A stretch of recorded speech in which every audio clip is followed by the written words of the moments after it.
বাংলাদেশে নির্যাতিত হতদরিদ্রদের দীর্ঘশ্বাস আকাশে বাতাসে প্রকম্পিত হয়েছে।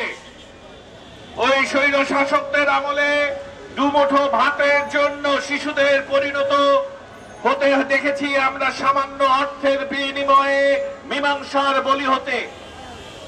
আজকে সেই প্রতিক্রিয়াশীল মহলের প্রেতাত্মারা দেশে বিদেশে বাংলাদেশ বিরোধী ষড়যন্ত্র এবং অপপ্রচারে লিপ্ত।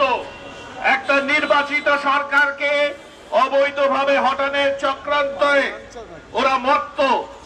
আমাদের নির্বাচন পরীক্ষা প্রক্রিয়া স্বচ্ছ হওয়া সত্ত্বেও, ভোটার উপস্থিতি সন্তোষজনক হওয়ার পরেও আমাদের নির্বাচন এবং গণতান্ত্রিক ব্যবস্থার বিরুদ্ধে তারা অবিরাম মিথ্যাচার এবং অপপ্রচার করেই চলেছে।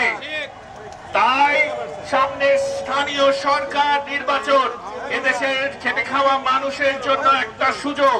তাদেরকে এই নির্বাচনে শরিক হয়ে ভোট দানের মাধ্যমে তাদেরকে মুখ চেরা জবাব দেওয়া, তাদের এই সমালোচনার মুখ চেরা জবাব দেওয়ার সুযোগ। আমরা বিশ্বাস করি জনগণই সকল ক্ষমতার উৎস এবং এদেশের সম্পদের মালিকও এদেশের জনগণ। শ্রমিক এবং মালিকদের মধ্যে কোন রকম ভেদাভেদ একেবারেই কাম্য না। তারা কাঁধে কাঁধ মিলিয়ে কাজ করবে, এটাই আমাদের প্রত্যাশা।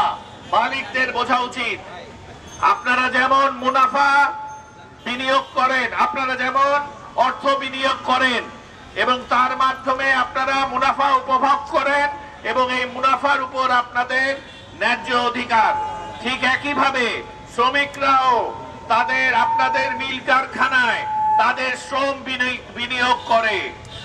আপনাদের সেই মুনাফার উপর তাদেরও অধিকার আছে, সেই অধিকার ভুলে গেলে চলবে না। অনেক সময় মুনাফা লোভী মালিকদের নিষ্ঠুর শোষণ মুখ বুজে সহ্য করতে হয় আমাদের শ্রমিক ভাইদের। মালিকের অবাধ্য হলে তাদের চাকরিও চলে যায়। এই পরিস্থিতির উন্নতি হওয়া দরকার। মালিকদের উদ্দেশ্যে বলতে চাই, আপনাদের নিশ্চিত করতে হবে আমাদের শ্রমজীবী ভাইরা, শ্রমিকরা যেন অন্যায় এবং অবিচারের শিকার না হয়। প্রান্তিক জনগোষ্ঠীর কণ্ঠ হয়তোবা আমরা শুনতে না পারি, কারণ তাদের কণ্ঠস্বর হয়তোবা উচ্চকিত নয়, হয়তোবা তারা সংগঠিত নন, তাই বলে তাদের যে কোনো অধিকার নাই সেটা কিন্তু বাস্তব না। তাদেরও অধিকার আছে, তাদের প্রতিও তাদের অধিকারের প্রতি আমাদের যত্নশীল হতে হবে, তাদের অধিকার আদায়ের ক্ষেত্র এবং সুযোগ করে দিতে হবে।